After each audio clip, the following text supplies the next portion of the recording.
स्वागत है आपका जागृति क्लासेस लर्निंग ऐप पर। तो लास्ट कक्षा में अपने 12वीं में चैप्टर चल रहा था विद्युत क्षेत्र, और लास्ट जो क्लास में अपने विद्युत क्षेत्र के सूत्र और उस पे आधारित कुछ न्यूमेरिकल्स देखे थे। इसी कक्षा को आगे बढ़ाते हुए हम देखते हैं कि विद्युत जो क्षेत्र है वो क्या होता है। तो ध्यान से देखिए कि अगर मान के चलो ये प्लस आवेश है तो विद्युत क्षेत्र से ऐसे रेखाएं निकलती है। क्या निकलती है भाई? ऐसे रेखाएं। इन रेखाओं को विद्युत क्षेत्र रेखाएं कहते हैं। क्या कहते हैं? विद्युत क्षेत्र रेखाएं कहते हैं।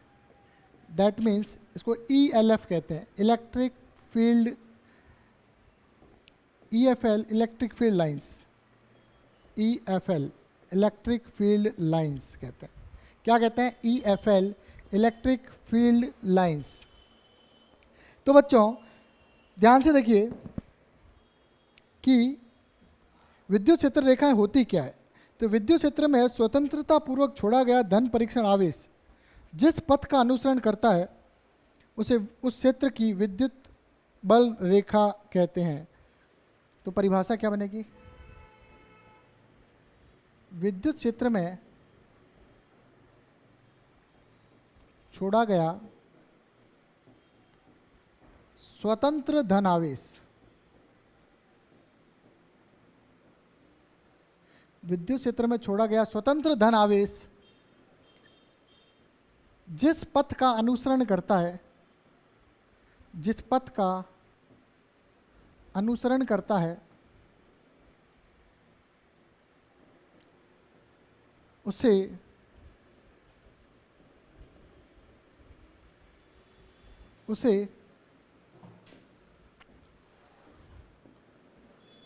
उस विद्युत क्षेत्र की विद्युत बल रेखा या विद्युत क्षेत्र रेखा कहते हैं। विद्युत बल रेखा या विद्युत क्षेत्र रेखा कहते हैं। देखो, विद्युत बल रेखा और विद्युत क्षेत्र रेखा दोनों एक ही चीज़ है, ध्यान रखना। विद्युत बल रेखा और विद्युत क्षेत्र रेखा एक ही चीज़ है। प्यारे बच्चों इधर देखो, विद्युत क्षेत्र के बारे में अपन ने पढ़ा, ठीक है। विद्युत क्षेत्र जो है वो एक अदृश्य शक्ति होती है। उस शक्ति को दर्शाने के लिए कुछ रेखाएं मानी गई है इस तरह से। क्लियर? तो अगर मैं मान के चलो यहाँ पे कोई धनात्मक आवेश को छोड़ता हूँ तो पिछली कक्षाओं में मैंने आपको बताया कि धनात्मक आवेश ऐसे चलता जाएगा इसके साथ। तो धनात्मक आवेश जिस पथ का अनुसरण करेगा, विद्युत क्षेत्र में छोड़ा गया स्वतंत्र धन आवेश, कौन सा आवेश? स्वतंत्र धन आवेश जिस पथ का अनुसरण करता है उसे उस विद्युत क्षेत्र की विद्युत बल रेखा कहते हैं। जिस पथ का अनुसरण करता है उसे उस विद्युत क्षेत्र की विद्युत बल रेखा या विद्युत क्षेत्र रेखा कहते हैं।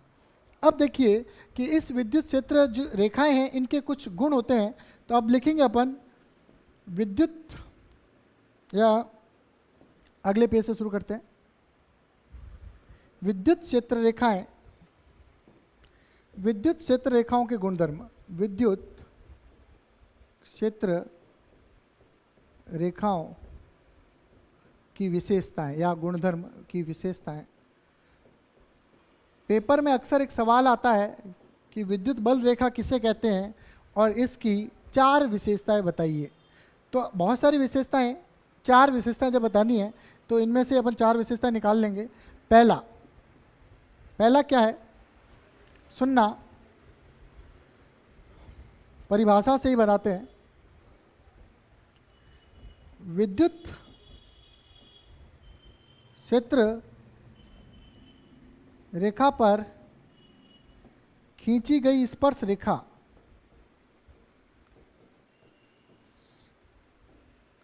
विद्युत क्षेत्र रेखा पर खींची गई स्पर्श रेखा विद्युत क्षेत्र की दिशा को दर्शाती है।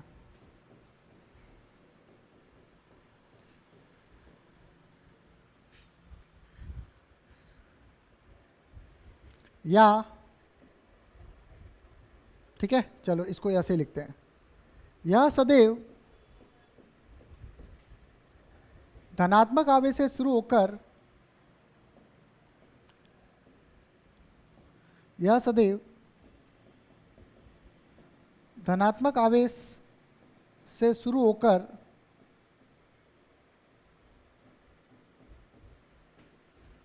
ऋणात्मक आवेश पर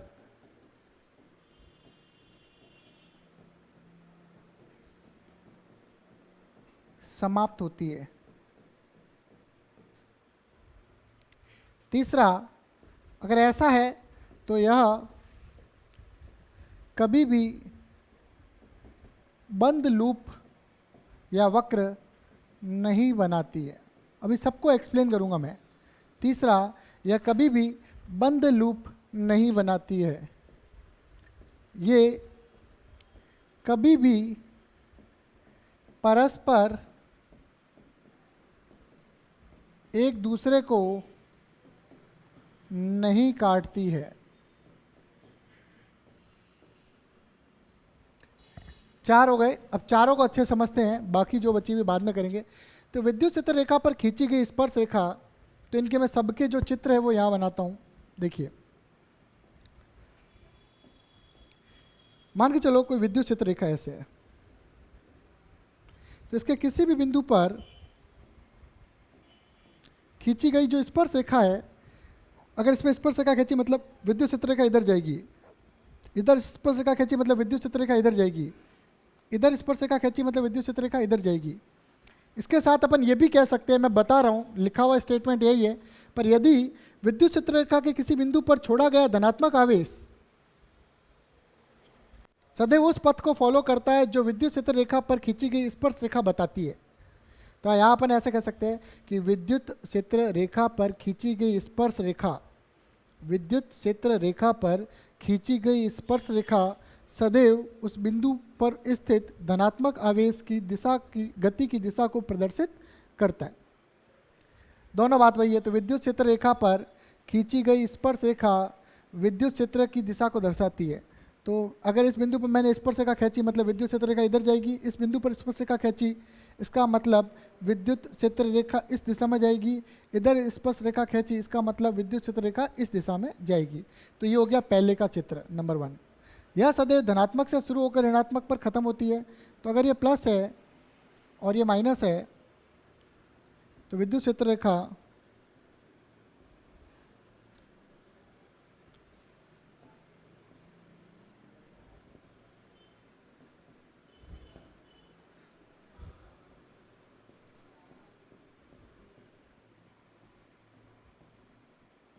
ये चित्र देख लो, ऐसा कैसा चित्र बनाना है। ये प्लस क्यू है और ये माइनस क्यू है। तो धनात्मक से विद्युत चित्र रेखा शुरू होकर खत्म कहाँ होती है? ऋणात्मक पर शुरू होती है। ऐसे मतीरे जैसी एक आकृति बनती है। दूसरा, तो पहला मैंने एक्सप्लेन कर दिया, यह सदैव धनात्मक से शुरू होकर ऋणात्मक पर खत्म होती है। यह कभी भी बंद लूप नहीं बनाती है। तो आपको पता है कि यह बंद लूप क्यों नहीं बनाती है, क्यों? तो इसका कारण जो है यही है, ये ध्यान रखना। क्यों नहीं बनाती है? तो इसका कारण में लिखना कि यह सदैव धनात्मक से शुरू होकर ऋणात्मक पर खत्म होती है और पुनः धनात्मक पर नहीं आती है, तो इसलिए यह जो है बंद लूप नहीं बनाती। चौथा, ये कभी भी एक दूसरे को काटती नहीं है। मान के चलो एक विद्युत क्षेत्र रेखा ऐसे आई E1 की, और मान के चलो दूसरी विद्युत क्षेत्र ऐसे आई E2 की। अगर मान के चलो इन दोनों ने एक दूसरे को काटा, इसके पीछे भी रीजन लगाते हैं, क्यों? ठीक है, तो उसका रीजन मैं यहां लिख रहा हूं नीचे। इस चित्र को थोड़ा नीचे बना देता हूं।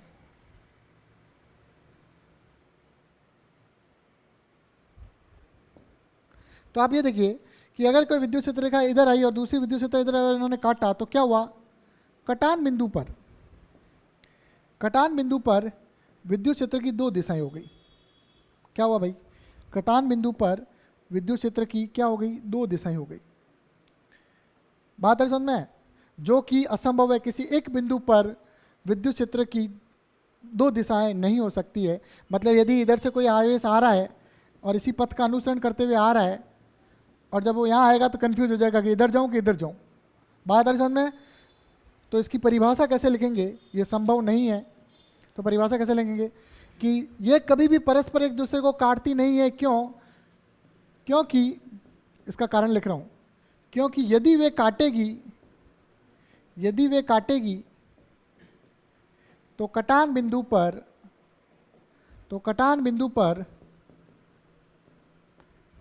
विद्युत क्षेत्र की दो दिशाएं हो जाएगी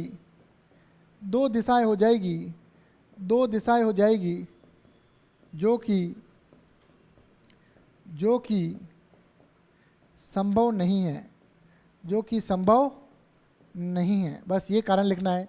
ये जो सवाल है क्यों, ये 1 मार्क्स का 4 से 5 बार आ चुका है भाई।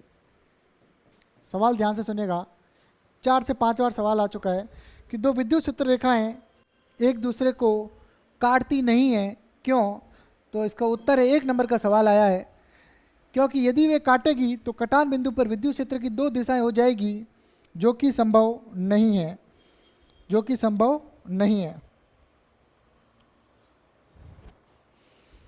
क्लियर? यहाँ तक हो गया। यही सवाल मैं साथ में बता दूं, यही सवाल विद्युत क्षेत्र रेखाओं के लिए है। इसके साथ यही सवाल चुंबकीय क्षेत्र रेखाओं के लिए भी है, ये ध्यान रखना। आगे के चैप्टर्स में जब चुंबकीय क्षेत्र रेखाएं आएगी तो उसमें भी यही कॉन्सेप्ट लगेगा कि दो चुंबकीय क्षेत्र रेखाएं परस्पर एक दूसरे को काटती नहीं है। क्यों? तो उसका कारण भी यही होगा। क्लियर? तो मैंने यहाँ भी ये क्लियर कर दिया, 4 पॉइंट बता दिए। एक बार देख लो, फिर अगले पेज पे चलते हैं। ध्यान से देख लो भाई, तुरंत याद कर लो 4 प्रॉपर्टी, और चारों प्रॉपर्टी जो शुरू की है ये इंपॉर्टेंट है। जल्दी से नोट करिए, नोट करिए, नहीं तो याद करिए तुरंत। और हर एक का मैंने चित्र बता दिया, और ये चौथे का एक्सप्लेनेशन। दूसरे और तीसरे में यही डायग्राम बना लो तो भी चल जाएगा, ठीक है, क्योंकि दोनों सेम ही है। और चौथे का मैंने डायग्राम आपको बता दिया।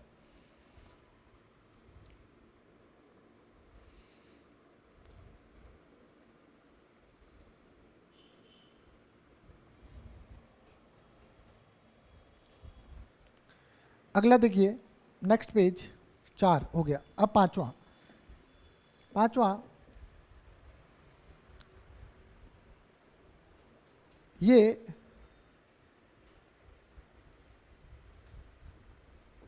जिस सतह से निकलती है, ये कौन भाई? विद्युत क्षेत्र रेखा है, निकलती है तथा जिस सतह में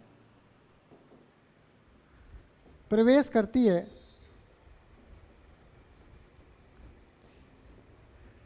दोनों जगह सतह के लंबवत होती है।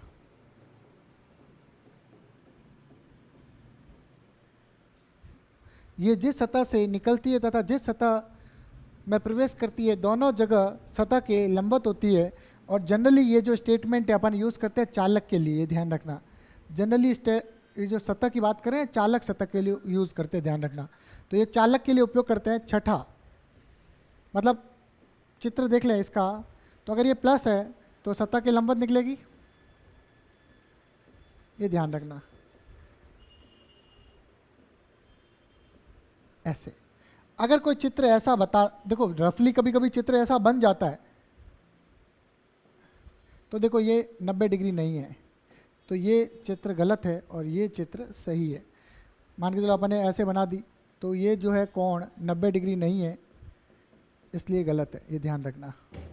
छठा, तो ये जिस सतह से निकलती है तथा जिस सतह में प्रवेश करती है दोनों जगह सतह के अभिलंबवत या लंबवत होती है। अब अगला टॉपिक जो है, अगला पॉइंट है इसमें छठा, कि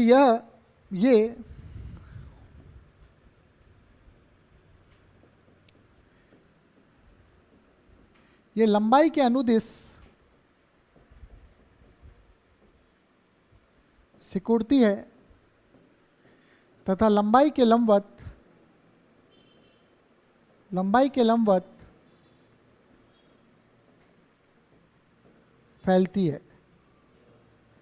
ये लंबाई के अनुदिश, ये लंबाई के अनुदिश सिकुड़ती है। जैसे देखो प्लस और प्लस या प्लस और माइनस। देखो चित्र में ऐसे बना देते हैं 90 डिग्री, वो क्लियर नहीं है, लेकिन अगर कॉन्सेप्ट आता है इसी पे बेस्ड बनेगी ऐसे ही। बाकी आपको लंबवत सतह से एक बार लंबवत निकाल के फिर भले आप इसको कैसे घुमाओ, तो सतह से निकलते टाइम लंबवत होनी चाहिए, पर चित्र में अपन रफली ऐसे बना देते हैं, उससे कोई फर्क नहीं पड़ता है। तो आप देखो कि लंबाई के अनुदिश तो ये क्या हो रही है, सिकुड़ रही है। लंबाई के अनुदिश क्या हो रही है, सिकुड़ रही है। ध्यान से देखा भाई। और लंबाई के लंबवत क्या करेगी, फैलेगी। तो चित्र 3 ऐसे लाइनें 3 ऐसे बना दिया करो, और अंदर आ रही है और ये बाहर जा रही है। एक और चित्र बनाए जिसमें प्लस प्लस रखें। तो देखो लंबाई के लंबवत फैल रही है, देख रहे हो।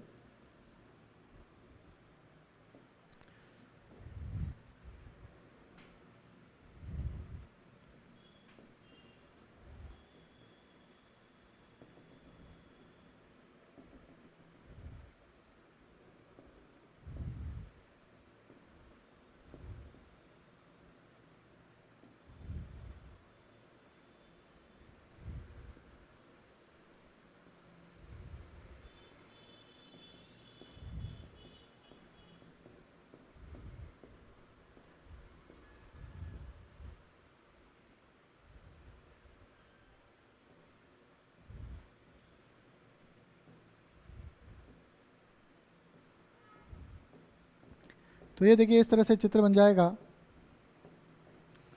तो देखो लंबाई के लंबवत ये क्या हुई, फैल गई भाई। क्या हुई, लंबाई के लंबवत ये क्या हुई, फैल गई।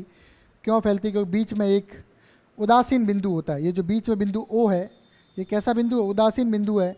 इसका मतलब यह है कि बीच में एक बिंदु ऐसा है जहाँ पे इन दोनों आवेशों के कारण विद्युत क्षेत्र क्या होगा, 0। यहाँ पे किसी भी आवेश को रखा जाए तो उस आवेश पर बल भी कितना होगा, 0। तो दो समान आवेशों के मध्य एक बिंदु होता है जहाँ पे विद्युत क्षेत्र 0 होता है, उसे उदासीन बिंदु कहते हैं। और यदि उस उदासीन बिंदु पर किसी आवेश को रखा जाए तो उस बिंदु पर रखे आवेश पर बल भी 0 होता है। क्लियर।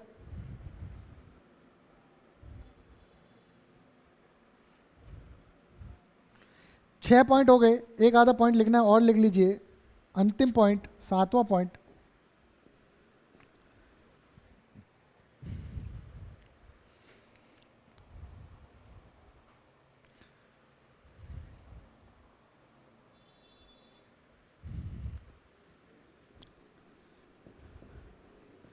आवेश के समीप विद्युत क्षेत्र रेखाओं का घनत्व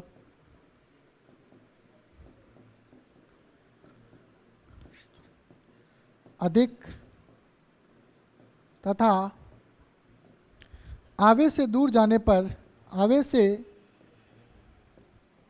दूरी बढ़ने पर विद्युत क्षेत्र रेखाओं का घनत्व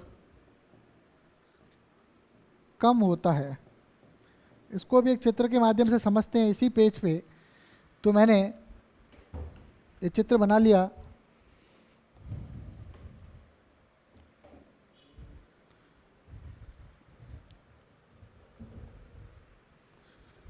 क्लियर। कम होता है तो इसका एक चित्र जो है इधर बना लिया जाए। मान के चलो ये आवेश है, एक,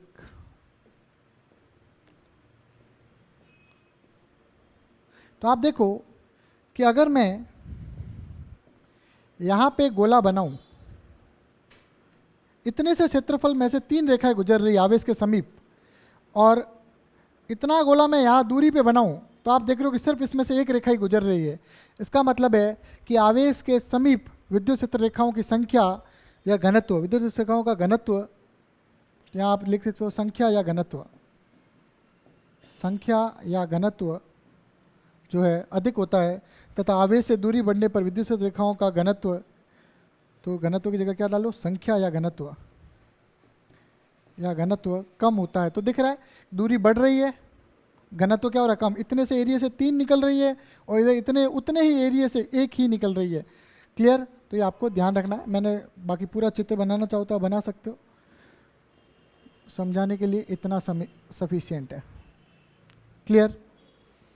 तो ये अपन ने पढ़े विद्युत क्षेत्र रेखाओं के 7 गुणधर्म। वापस रिपीट करें तो क्या पढ़ा अपन ने कि विद्युत क्षेत्र रेखा के किसी बिंदु पर खींची गई स्पर्श रेखा विद्युत क्षेत्र की दिशा को प्रदर्शित करता है, पहला। दूसरा, यह धनात्मक आवेश से शुरू होकर सदैव ऋणात्मक आवेश पर समाप्त होती है। तीसरा, इसी कारण यह बंद लूप नहीं बनाती है। ठीक है भाई। चौथा कि ये सदैव कभी भी एक दूसरे को काटती नहीं है। तो काटती क्यों नहीं है? क्योंकि यदि यह काटेगी तो कटान बिंदु पर विद्युत क्षेत्र की 2 दिशाएं हो जाएगी, जो कि संभव नहीं है। पांचवा,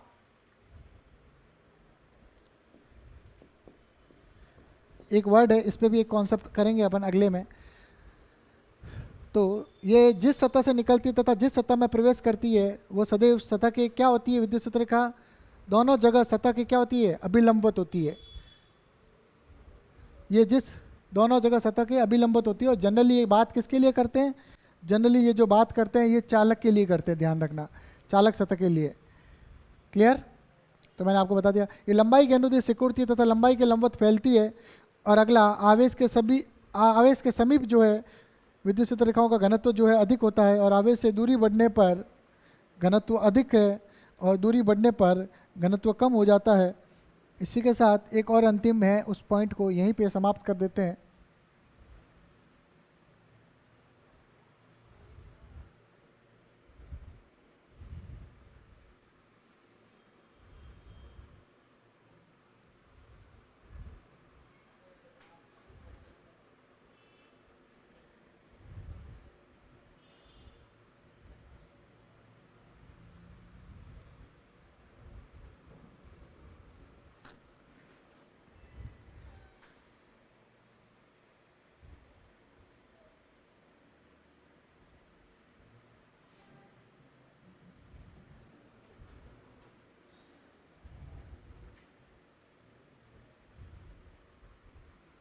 अगला एक अंतिम पॉइंट यहाँ लिख देते हैं, 8वां।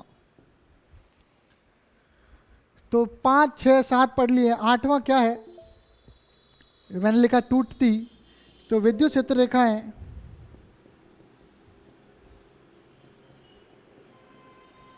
कभी भी टूटती, कभी भी बीच में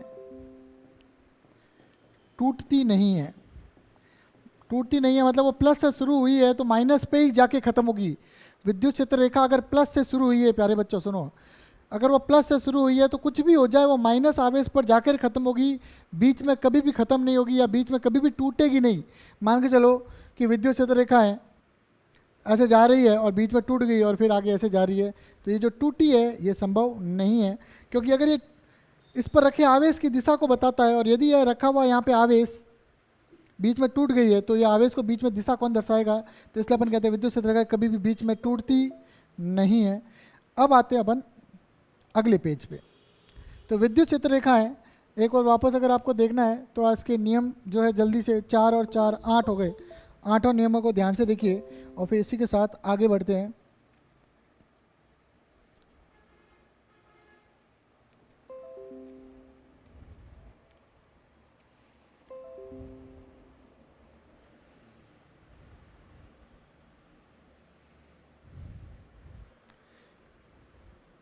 जल्दी से देख लिया। अब अगला टॉपिक अपने क्या पढ़ना है? अगला टॉपिक पढ़ना है कि विद्युत बल रेखाओं के कुछ उदाहरण। ये सवाल पेपर में काफ़ी बार सीबीएसई में आया हुआ है और आरबीएसई में आया है। तो विद्युत क्षेत्र रेखाओं के उदाहरण क्या है? पहला है विलगित आवेश। विलगित आवेश के कारण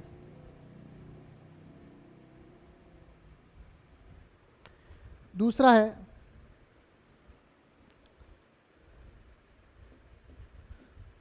दो समान आवेशों के कारण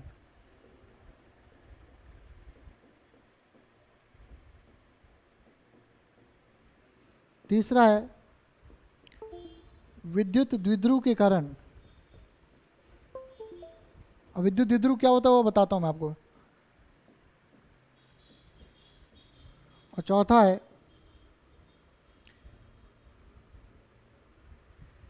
एक समान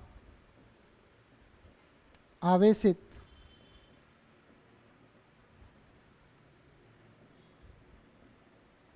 शीट या आयताकार शीट के कारण।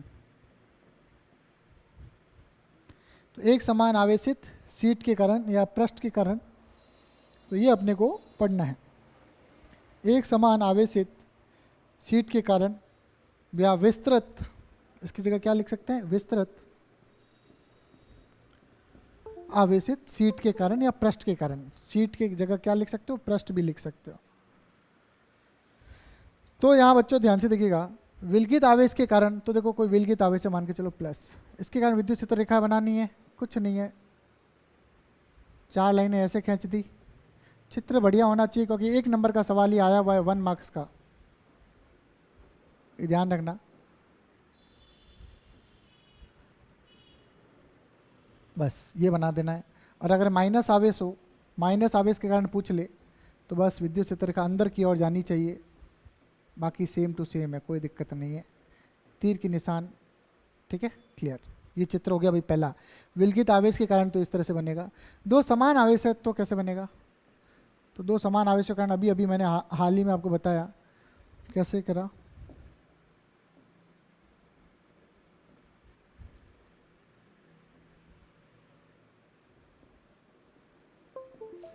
तो विद्युत क्षेत्र रेखा कैसे आएगी,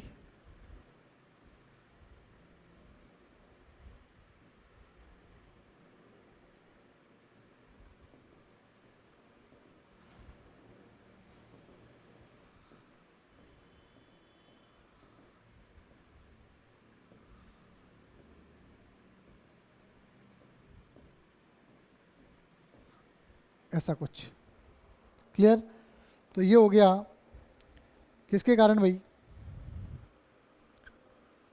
दो समान आवेशों के कारण। और पूरा बनाना है तो फिर पूरा इसको बना दो,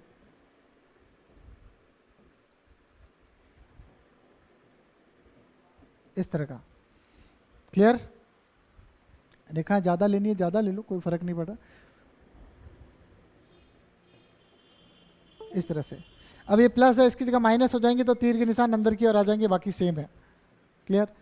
विद्युत द्विध्रुव के कारण तीसरा प्लस माइनस, प्लस से माइनस, प्लस से माइनस, प्लस से माइनस, प्लस से माइनस, और इस तरह से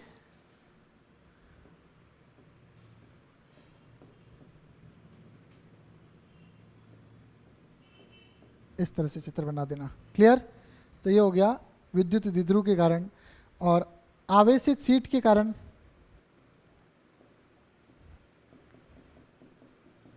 तो विद्युत क्षेत्र रेखाएं कैसी होगी, बिल्कुल सीधी, एक समान विद्युत क्षेत्र मिलेगा आपको।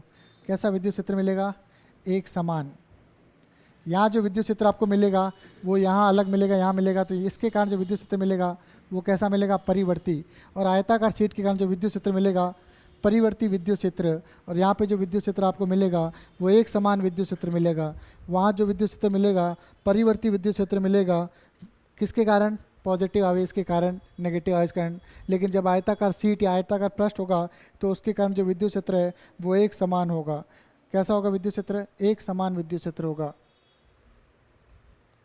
यहाँ तक समझ में आ गया हो तो बोलो यस, फिर चलते हैं आगे।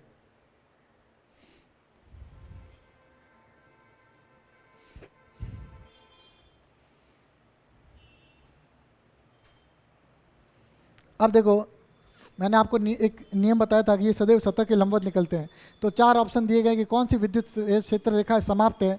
तो जितने भी कॉन्सेप्ट है विद्युत क्षेत्र रेखाओं के, जितने भी कॉन्सेप्ट है, जितने भी नियम है वो आपको पता होने चाहिए। अगर कोई सतह से लंबवत नहीं निकल रहा है विद्युत क्षेत्र रेखा तो वो चित्र स्वतः ही गलत है, ये ध्यान रखना है।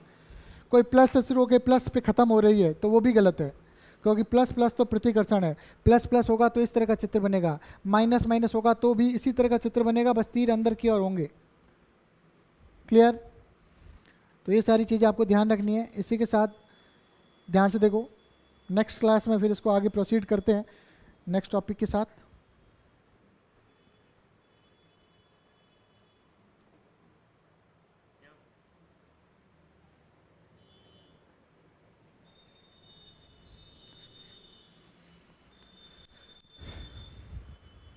मेरे ख्याल से आज चीज़ आपको समझ में आ गई होगी। ये जो चारों चित्र है, इस पे एक बार सीबीएसई में और एक बार आरबीएसई में चित्र बनाने के लिए आ गया था। सिर्फ 1 नंबर का सवाल, एक एक नंबर की, क्योंकि आपको पता है आरबीएसई में 56 मार्क्स का तो पेपर होता है, उसमें 1 नंबर की बड़ी ही अहमियत होती है, ध्यान रखना। 56 मार्क्स में एक मार्क्स का सवाल इसी पे आधारित आ चुका है। पिछले सालों के पेपर देखोगे तो पता चल जाएगा आपको। अब अगला टॉपिक शुरू करेंगे आज अपन, विद्युत द्विध्रुव। अगला टॉपिक है विद्युत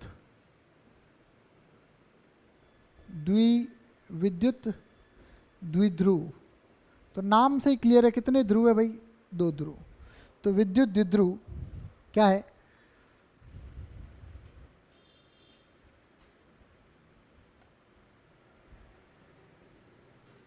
ऐसी व्यवस्था जिसमें 2 समान तथा विपरीत प्रकृति के आवेश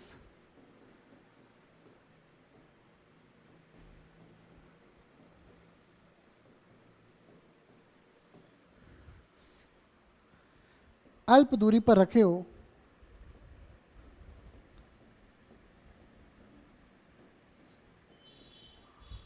विद्युत द्विध्रुव कहलाती है।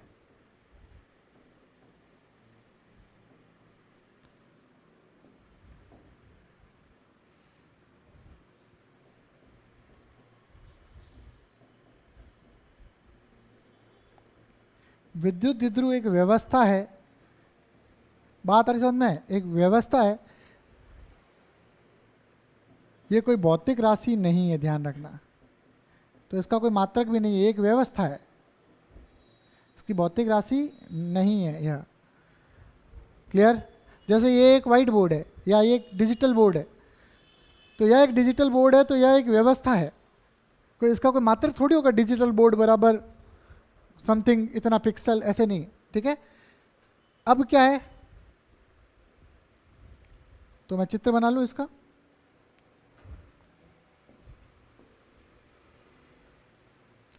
मतलब 2 अल्प आवेश समान तथा विपरीत प्रकृति के प्लस क्यू और minus Q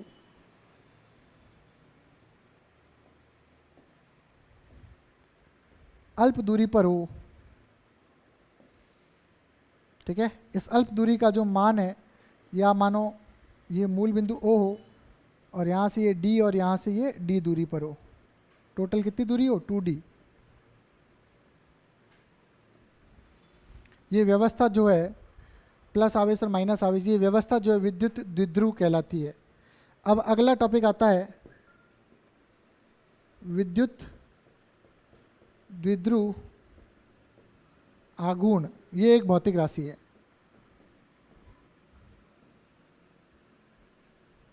electric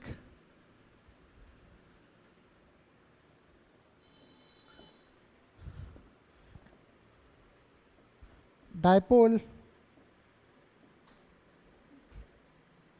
electric dipole moment कहते हैं इसको। इसकी परिभाषा क्या होगी? तो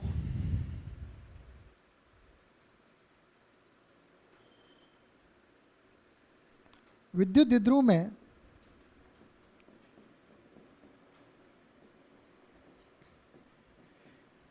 विद्युत द्विध्रुव के किसी एक आवेश के परिमाण तथा दोनों आवेशों के मध्य की दूरी के गुणनफल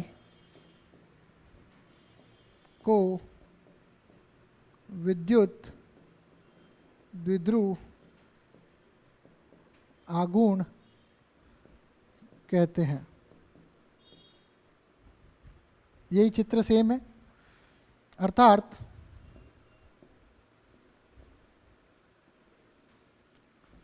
P बराबर दोनों आवेश में से एक का मान इंटू दोनों के बीच की दूरी 2d, ये हो गया।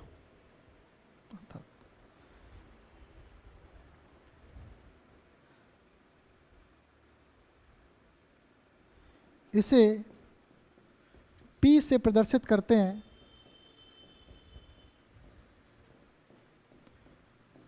तथा यह एक सदिश राशि है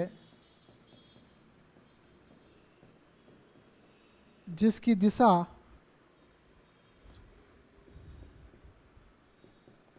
सदैव ऋणात्मक चिन्ह से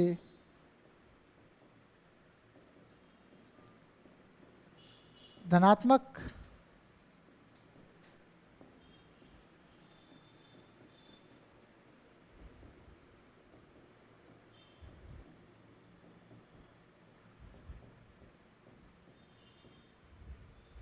जिसकी दिशा सदैव ऋणात्मक चिन्ह से धनात्मक चिन्ह की ओर होती है।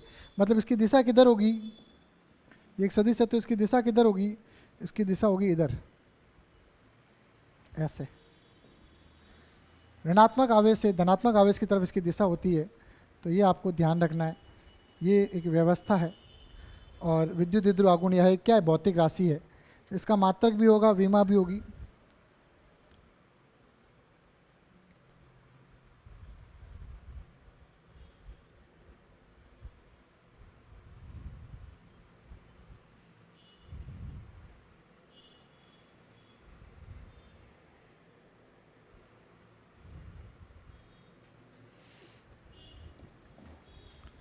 क्लियर?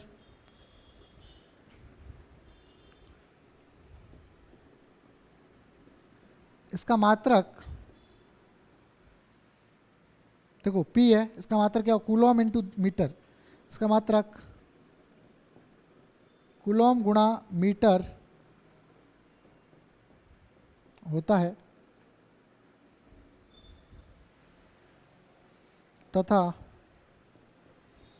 विमा कितनी होगी बताओ। तो कूलॉम का तो हो गया 80 और ये हो जाएगा लंबाई का L, तो ये विमा हो जाती है, आप याद रखना ALT या L आगे रखते हैं जनरली, तो L आगे रख देते हैं LAT। इसकी विमा क्या हो गई LAT, L1 A1 T1 या ऐसे रख देना 111, तो इसकी विमा होगी LAT। यहाँ तक बच्चों बताओ भाई, LAT इसकी विमा हो गई। या आप इसको ऐसे भी लिख सकते हो LTA। क्लियर? चेक कर लेना, ठीक है। तो L1 T1 A1 यहाँ तक ही भाई ये हो गया विमा, मात्रक, विमीय सूत्र, सब कुछ। अब बच्चों आगे देखें कि द्विध्रुव की भौतिक सार्थकता क्या है। भौतिक सार्थकता क्या है, तो देखो एक बार इसको समझ लो, क्या है विद्युत द्विध्रुव, इसकी दिशा कैसे होती है।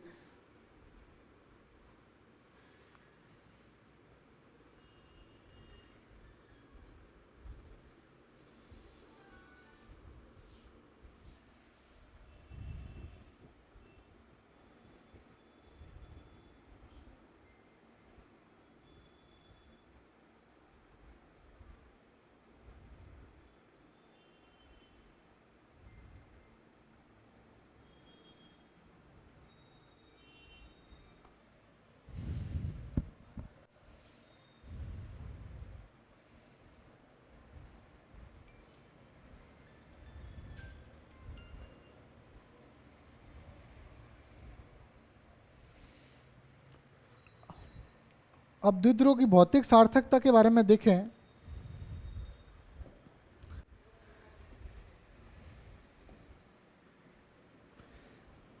द्विध्रुवों